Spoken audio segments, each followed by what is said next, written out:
Bonjour, bonsoir, chères toutes, chers tous, paix et bénédiction à chacun d'entre vous. Sénégalais, Yako, Yako, Yako, comme on le dit chez nous, Amina, Babade lo Babade. Permettez-moi de rire, d'être ironique. Pourquoi? Commençons par le commencement des choses. Dans la tradition africaine, il y a un adage qui dit, lorsque la maison de ton voisin a pris feu et que tu ne fais rien, tu es là, tu te tais. Ça me rappelle une pensée qui dit, lorsque les justes ne font rien, ils jouent le jeu du mal. Lorsque la maison de ton voisin prend feu, un voisin avec qui tu partages la même frontière, lorsque la maison de ton voisin prend feu, un voisin qui a la même couleur de peau que toi, lorsque la maison de ton voisin prend feu, un voisin ou des voisins dont vous avez les mêmes sources identitaires, lorsque la maison de ton voisin, ainsi largement expliquée, non expliquée, pensée à la non-pensée de l'auteur que je suis, et que tu ne fais rien, tu n'interviens pas pour arrêter ce feu, les caprices du vent, personne ne maîtrise, hein? C'est comme la lune, le vent, la lune, les acteurs de notre destin. Quand on vient à la vie, on prend de l'air, on prend son destin. Et le vent, comme l'a dit l'autre dans la Bible des chrétiens, le vent souffle où il veut. On ne sait pas d'où ça vient, où ça va. Lorsque le vent du destin souffle, lorsque le vent du karma souffle, on ne sait jamais, comme le disent les Ivoiriens, le vent pourrait tourner le feu de la maison du voisin qui brûle, le voisin dont tu te moques, le voisin, tu croises les bras, ça ne te concerne pas, le vent va tourner ce feu vers ta maison. Sénégalais, Yako. Fort de cet attache très puissant en Afrique, permettez-moi donc d'aborder le sujet qui m'intéresse. Bonjour à tous.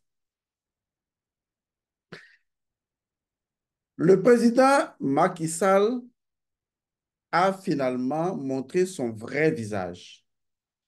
On le voyait depuis, on le savait.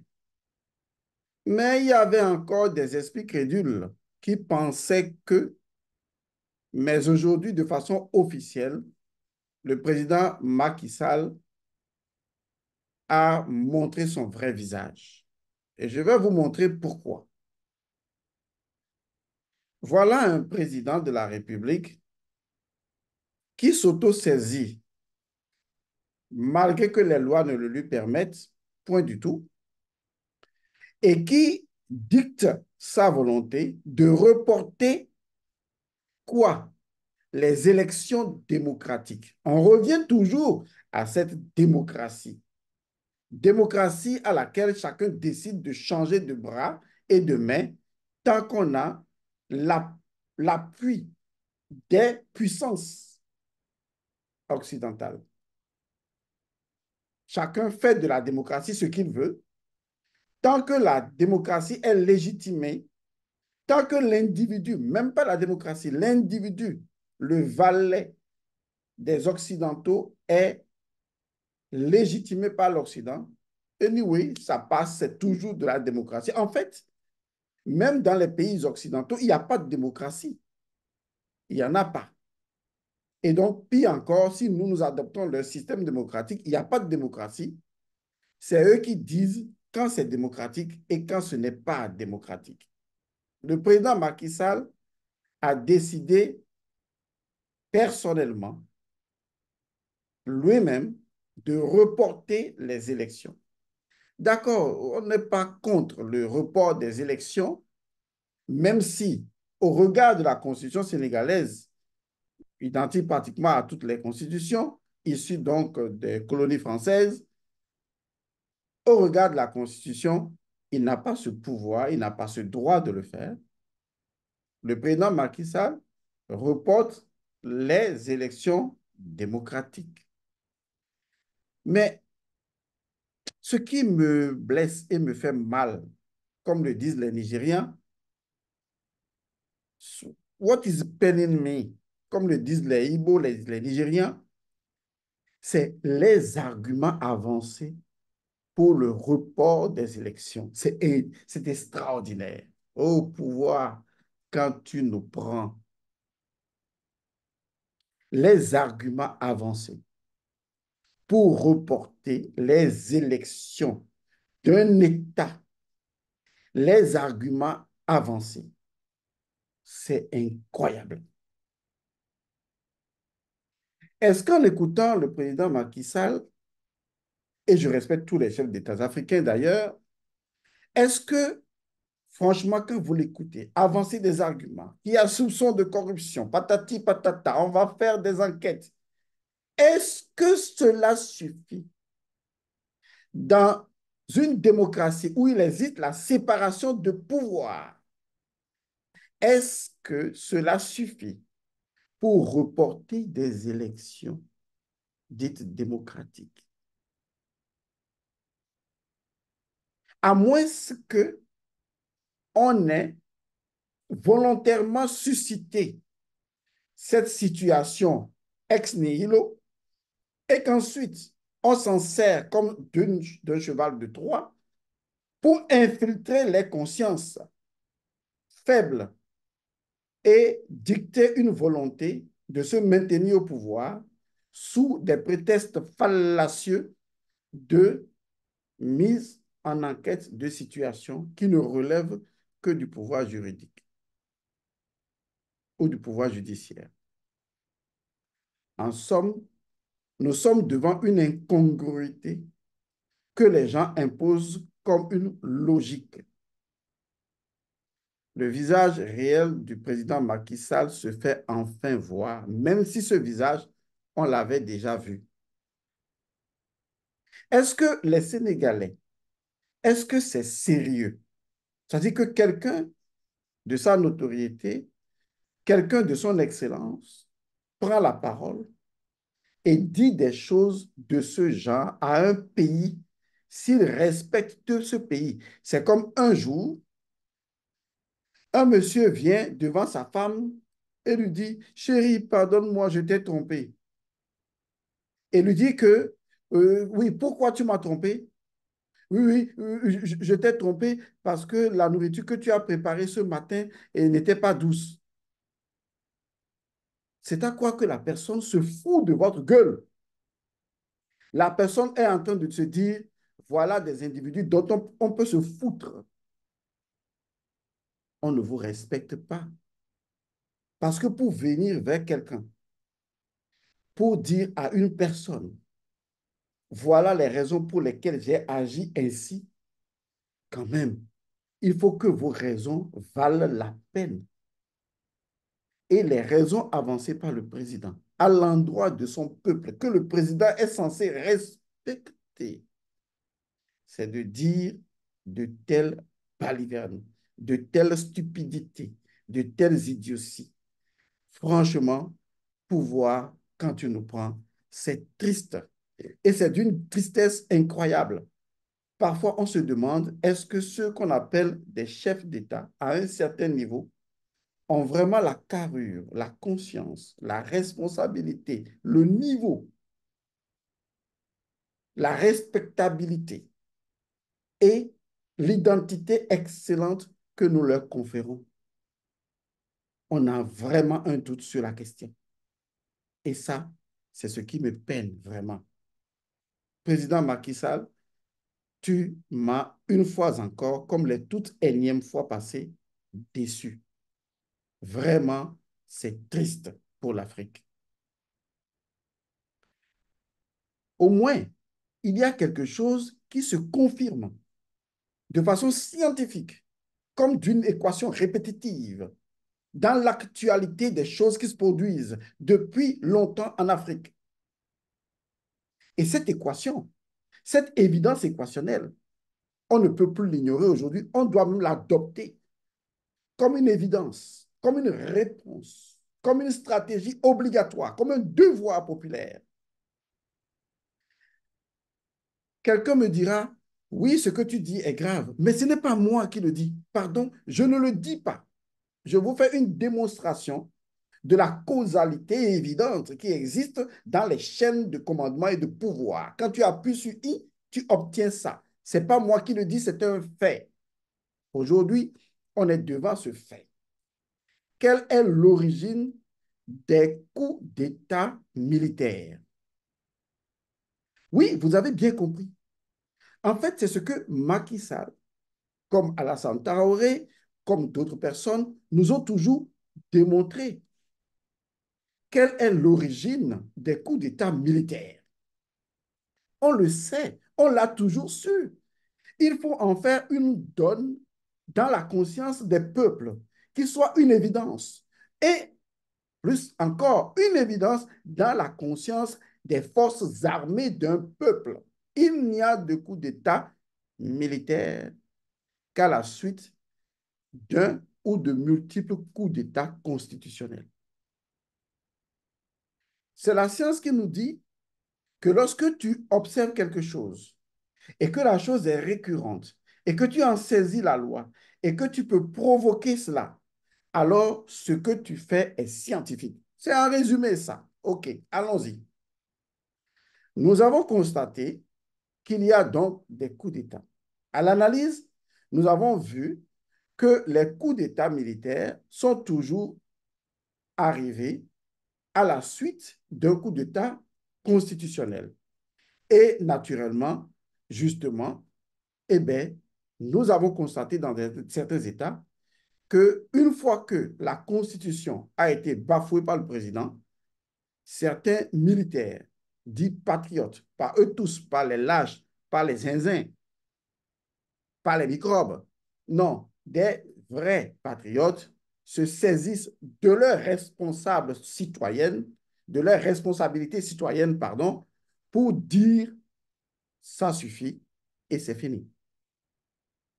Parce que ce qu'on oublie souvent, les militaires sont avant tout des citoyens, sont des citoyens faisant partie d'un peuple, sont avant tout le peuple.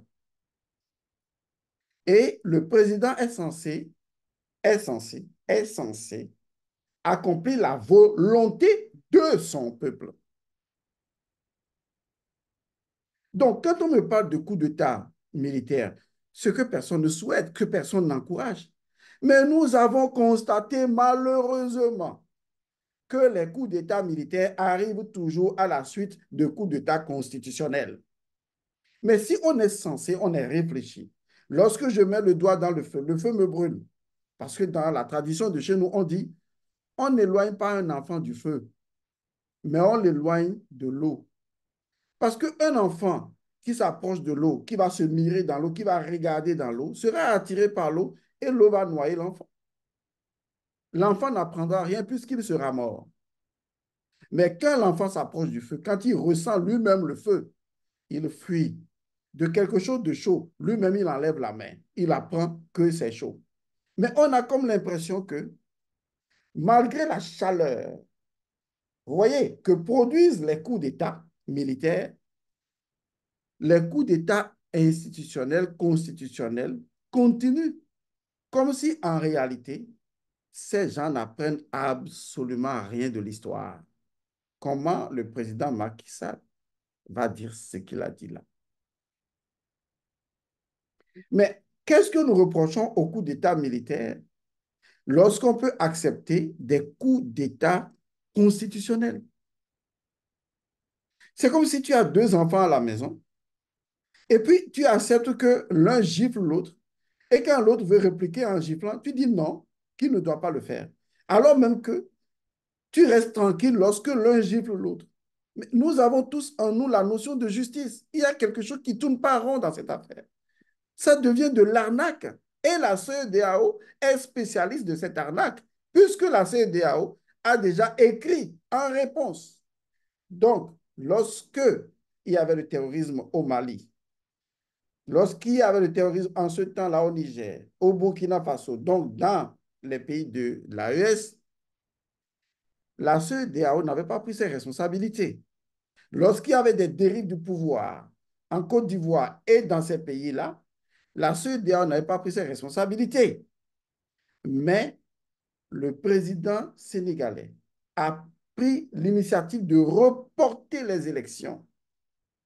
Et la CEDEAO a dit, nous prenons acte, il faut rapidement. En fait, le français là même là, je crois que c'est vraiment notre problème. Parce que si jamais on avait dit à un chef d'État africain de jurer sur Sapata, sur Rebieso, ou sur le fétiche Ogun, ou sur de jurer sur les revenants de nos ancêtres, je pense que à leur T où s'approche son départ, il n'oserait même pas. En fait, c'est le fait de jurer sur la Bible qui est notre problème. C'est le fait de jurer sur les valeurs, les symboles des Occidentaux. C'est ça le vrai problème chez nous en Afrique. Il faut que le président aille jurer sur les fétiches des ancêtres, sur les tombeaux des ancêtres. Et vous allez voir ce qui va arriver et à lui, et à sa famille, et à tous ceux qui l'entourent, qui iront d'ailleurs jurer sur les fétiches ancestraux. C'est quand même triste, d'une tristesse incroyable. Donc, si je comprends bien, les États de l'AES sont des États qui sont pilonnés chaque jour par le terrorisme construit, entretenu, financé, alimenté par les Occidentaux en général. Et donc, ces trois pays se battent contre le terrorisme sur le territoire et n'ont pas encore la souveraineté de tout le territoire. Ils n'ont pas encore pris totalement leur territoire.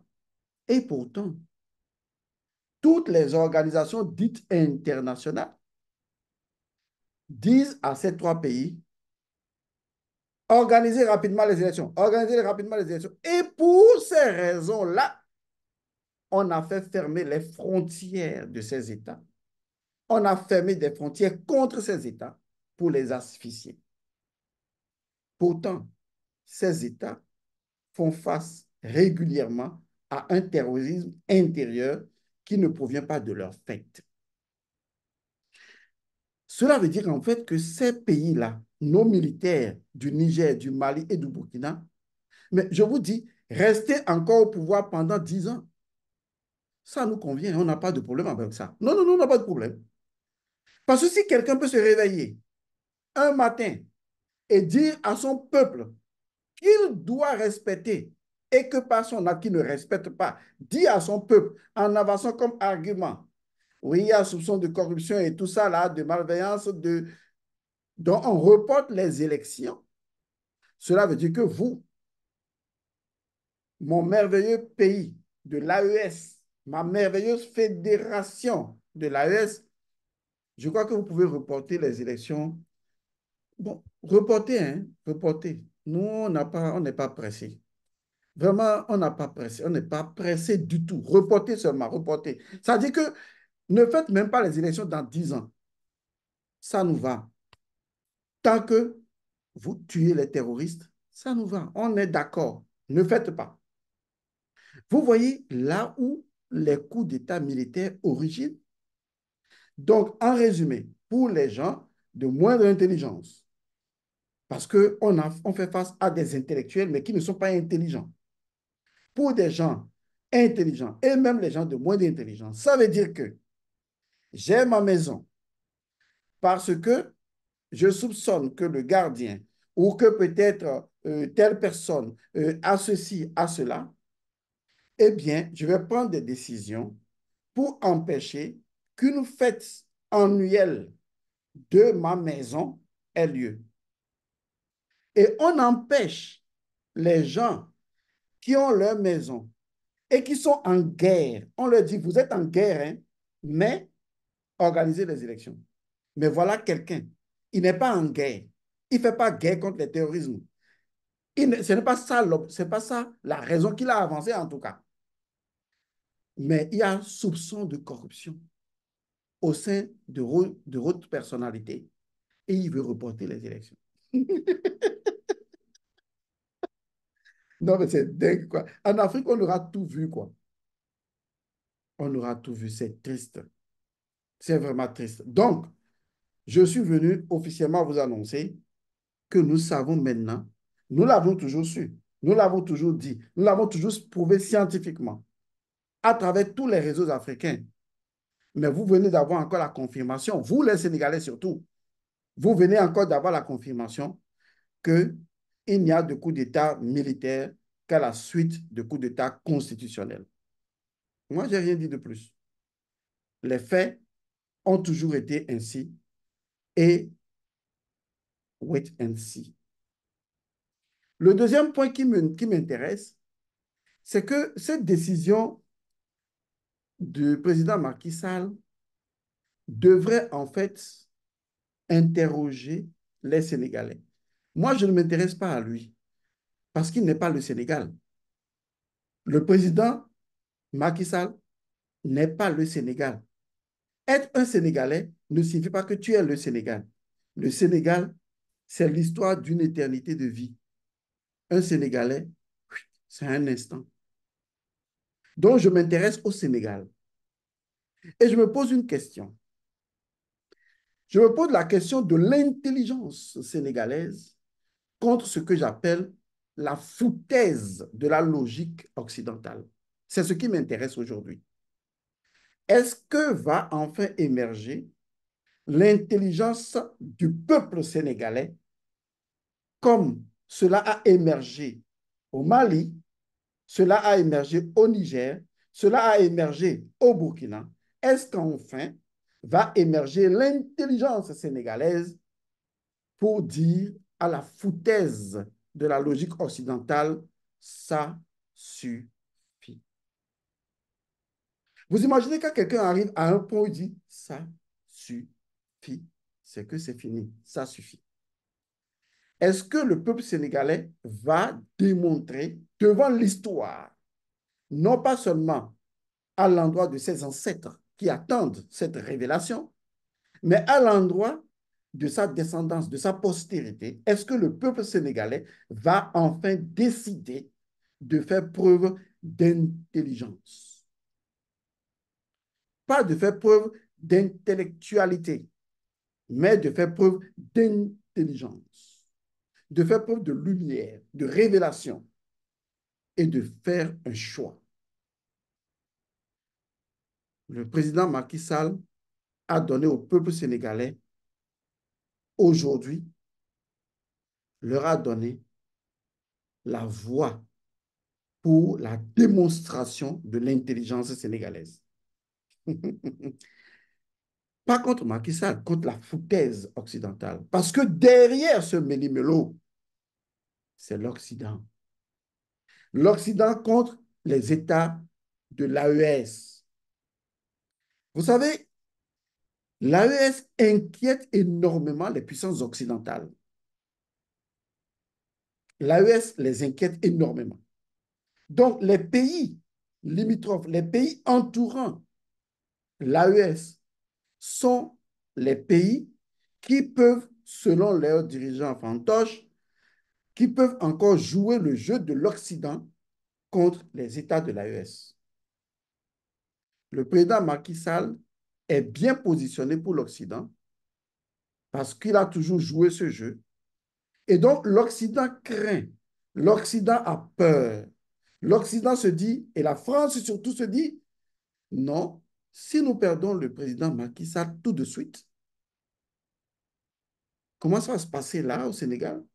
Celui qui va venir au pouvoir, est-ce que c'est notre marionnette? Comment on peut s'assurer?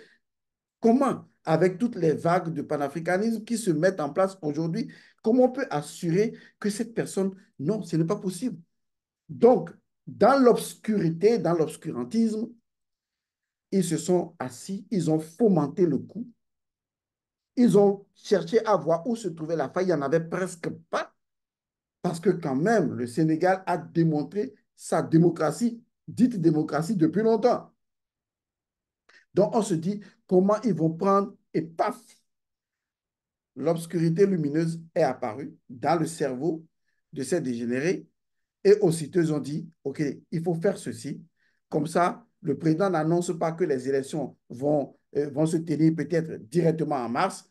Eh bien, le président n'a qu'à dire, bon, les élections, on reporte, et puis on se tait dessus. On ne dit rien. On va mener une enquête qui peut durer 1 an, 2 ans, parce que justement, il y a des coups qui se préparent contre les États de l'AES. Ils se sont donné un délai. Ils veulent que Macky Sall soit là pour ce délai-là. Voilà la foutaise de la logique occidentale. On se fout de vous.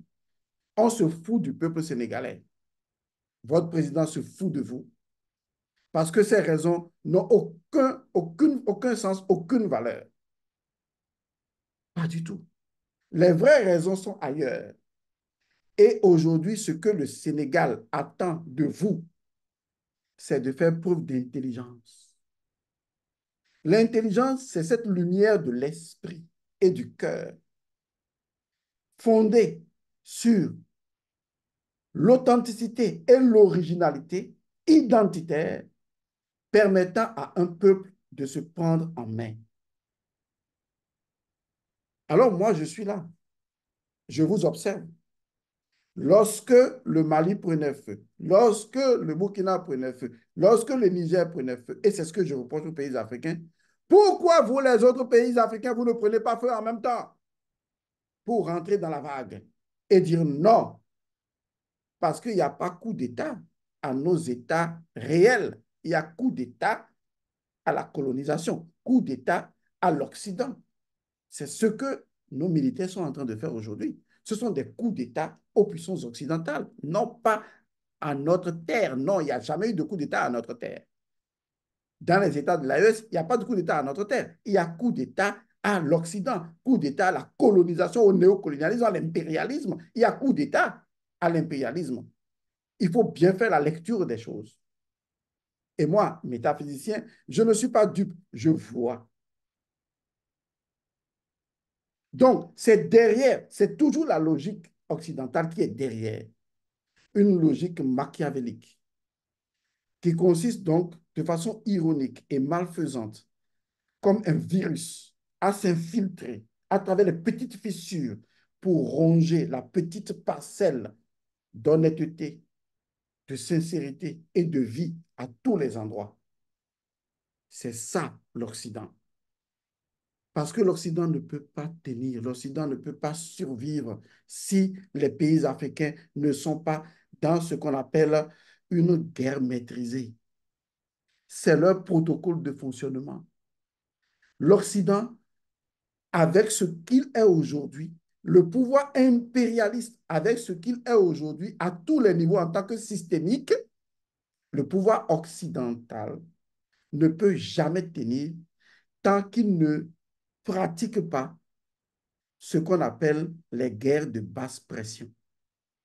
C'est des formes de guerre entretenues pour que, qui donnent l'idée de ça ne va pas, ça va, ça ne va pas, ça va. C'est sur ce terrain-là qu'eux, ils prospèrent. Par exemple, diviser le Mali en deux et s'approprier les ressources de ceux qu'ils ont, de la terre de ceux qu'ils ont financés eux-mêmes. Voilà. C'est-à-dire diviser pour mieux régner. Ce sont des gens. Souvent, on dit l'Occident est doublant. L'Occident n'a pas, ne fait pas la philosophie de deux poids, deux mesures. Non, ce n'est pas ça l'Occident. Les Occidentaux, les puissances impérialistes occidentales sont des individus à la langue fourchue. Leur langue est fourchue. Il faut bien comprendre ça. Et ça ne changera rien. Même s'ils changent de philosophie, ce sera toujours pareil. Voilà.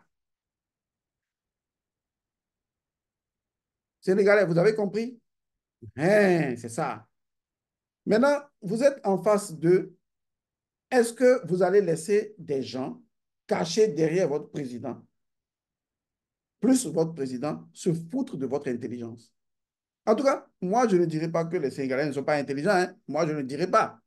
Mais je vais voir, comme le fait Laurent Gbagbo, je vais voir et je vais observer si le peuple sénégalais va démontrer devant l'histoire, devant ses ancêtres et devant sa postérité, si le peuple sénégalais va démontrer que le Sénégal est intelligent. L'autre chose qui m'intéresse également, c'est de lancer un appel au peuple sénégalais. Oui, vous savez, lorsque vos parents, quand vous prenez un enfant, lorsque ses parents vont travailler ou allaient travailler, je vais le dire comme ça à l'imparfait, lorsque ses parents allaient travailler, dans un passé bien sûr, pour gagner de l'argent, matin, midi, soir, et venir le nourrir quand il était encore enfant, il n'avait pas conscience de la souffrance de ses parents. À la limite, il emmerdait encore ses parents, jusqu'à ce qu'arrive le jour où un moment de sa vie apparaît où ce que ses parents lui font ne suffit plus et il doit aller chercher à travailler lui-même pour subvenir à ses besoins. Et ensuite, il trouve une femme et commence à poser les bases de sa vie. Et il se rend compte que, mais comment les parents faisaient? Parce que ce n'est pas facile de vivre avec une femme. Ce n'est pas facile de vivre avec un homme. Et ensuite, les enfants viennent au monde. Et les caprices des enfants. Et les enfants grandissent. C'est là que les deux parents se souviennent de leurs parents en disant, eh, nos parents avaient fait, hein? Oui, vos parents avaient fait. Vous ne prenez conscience de ça que lorsque vous êtes dans la même situation. C'est exactement ça. Lorsque les Maliens se battaient, lorsque les Burkinabés se battaient, lorsque les Nigériens se battaient, qu'on fermait leurs frontières et que le peuple sénégalais est là, tranquille, que les frontières soient fermées et qu'on ne se considère pas comme un seul peuple pour se soulever en disant un pour tous, tous pour un. Aujourd'hui, je demande au peuple sénégalais, Yako, toi aussi, prends tes responsabilités maintenant.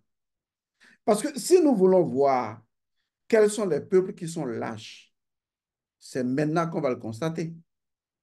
On ne peut plus dire aujourd'hui que le peuple nigérien est un peuple lâche, ce n'est pas possible. On ne peut plus dire que le peuple burkinabé est un peuple lâche, ce n'est pas possible. On ne peut plus dire aujourd'hui que le peuple malien est un peuple lâche, ce n'est pas possible. On ne peut plus dire que le peuple de l'AES est un peuple lâche, conformiste, indigne devant ses ancêtres et sa postérité. On ne peut plus dire ça. Ce serait une malédiction d'oser dire ça parce que ce peuple a mis une chose de valeur en jeu pour foutre dehors les puissances occidentales. Ce peuple de l'AES a mis sa vie en jeu. Vous pensez que lorsqu'on vous parle d'un jeu et on dit maintenant, vous avez dépensé toutes vos richesses, mettez votre vie en jeu, vous imaginez la terreur, vous imaginez la peur, l'angoisse, vous imaginez toutes les émotions. C'est tout ça là que les peuples de l'AES ont mis en jeu. Les Maliens, les Burkinabés, les Nigériens ont mis en jeu leur vie. Et avec tout ce que cela a de terrorisant, de peur, d'angoisse, ils ont mis ça en jeu.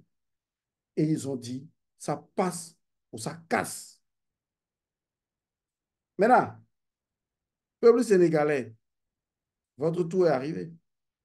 Est-ce que vous allez prendre vos responsabilités ou est-ce que vous allez être lâche devant l'histoire?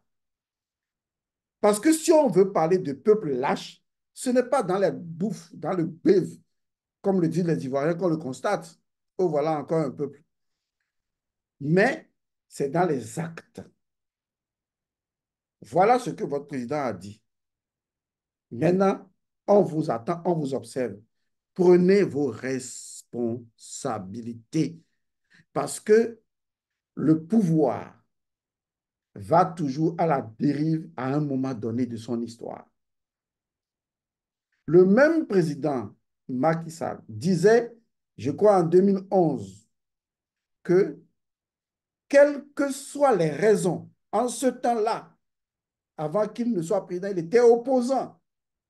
Il disait, quelles que soient les raisons on n'autoriserait jamais un report des élections au Sénégal. Il avait dit ça quand il était opposant, quand il voulait le pouvoir. Mais quand il a eu le pouvoir, et c'est ça le drame, le danger, c'est que quand un chef d'État pense, croit qu'il a le pouvoir, il est foutu.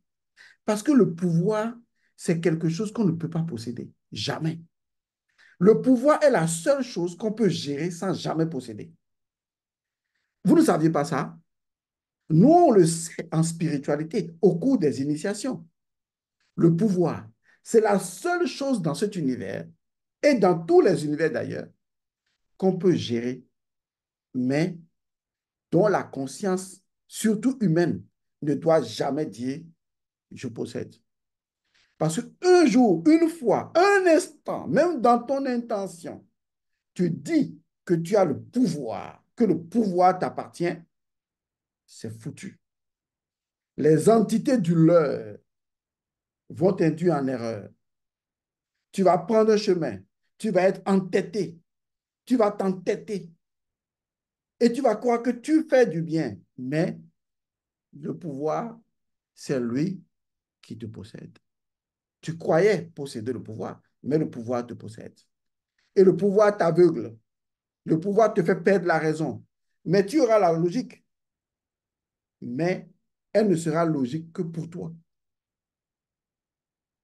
Et c'est ça le danger. Le pouvoir n'est pas quelque chose qu'on possède. C'est quelque chose qu'on exerce, mais qu'on ne possède jamais. Le jour où tu crois posséder une parcelle de pouvoir, c'est fini. Ton esprit va à la dérive. C'est ce qu'on appelle la dérive du pouvoir, parce que le pouvoir te fait dériver. Le pouvoir t'envoie à la dérive. Et ça a commencé depuis quelques années, et c'est ça. Oh, c'est triste. Laissez-moi finir pour vous dire ceci. Il y a plusieurs maladies dans le monde. On a connu le coronavirus, le sida, on a connu les cancers, il y en a encore toujours, ces maladies-là. On connaît bien sûr le palu aussi. Vous savez, il y a beaucoup de maladies qu'on connaît que les docteurs peuvent soigner. Il y a des maladies détectables, mais il y a des maladies indétectables. Ce que j'ai appris dans ma longue carrière de métaphysicien, c'est que les maladies qu'on n'arrive pas à déceler vite, qu'on ne décèle pratiquement pas, ce sont les maladies associées au pouvoir. Souvent, ce sont des dysfonctionnements cognitifs, des dysfonctionnements réflexifs, des dysfonctionnements mentaux, psychiques. Il n'y a aucun appareil, aucun psychomètre, aucun émotionnomètre, aucun instrument pour mesurer ça. Il n'y en a pas. Parce que il y a tout ce qu'il y a de plus normal sur l'individu qui souffre de la maladie du pouvoir. C'est une maladie qui commence depuis longtemps, mais c'est difficilement détectable. Plusieurs chefs d'État dans la sous-région ont déjà cette maladie. Et quand je parle de maladie, je parle d'une vraie maladie. Je ne parle pas d'une invention que j'insulterais maladie. Non, c'est une vraie maladie contre laquelle des gens ne sont pas préparés. Les maladies du pouvoir, c'est insidieux, c'est infinitésimal, c'est homéopathique, c'est indétectable. Et c'est plusieurs années après qu'on voit les démonstrations factuelles d'une telle maladie. De toute façon, je ne dis pas que quelqu'un est malade. Moi, je vous expose ce qu'est le pouvoir et ce que le pouvoir fait. Mais je dis encore aux Sénégalais, Yako, quand la maison de ton voisin prend feu et que tu croises les bras, tu ne fais rien parce que tu vois que le vent est stable, Le vent, c'est comme la lune. Ça change. Ça peut souffler ici et souffler là-bas en même temps ou changer de direction. Et on ne sait pas où souffle le vent, où soufflera le vent la prochaine fois. C'est pourquoi quand la maison de ton voisin prend feu, assume la responsabilité de l'accompagner à éteindre le feu. Parce que tu vois que justement, ce n'est pas le voisin qui est important, c'est que le feu n'est pas bon. Donc, quand tu vois chez ton voisin que ceci n'est pas bon, prends la responsabilité en même temps de changer ça. Ne dis pas que tu attendras. Donc, j'attends de voir le Sénégal me démontrer son histoire enfin. J'attends les Sénégalais me prouver qu'ils sont un peuple vaillant, un peuple digne, un peuple courageux, un peuple qui a encore des tripes, un peuple qui a des valeurs. J'attends que les Sénégalais, une fois encore, me prouvent devant l'histoire que jamais ils ne laisseront passer l'imposture et que ce soit un peuple qui me dise enfin, on acceptera que personne nous insulte. Parce que là, c'est de l'injure, c'est un manque de respect à votre endroit. Alors, prenez vos responsabilités. Je vous remercie et on verra bien.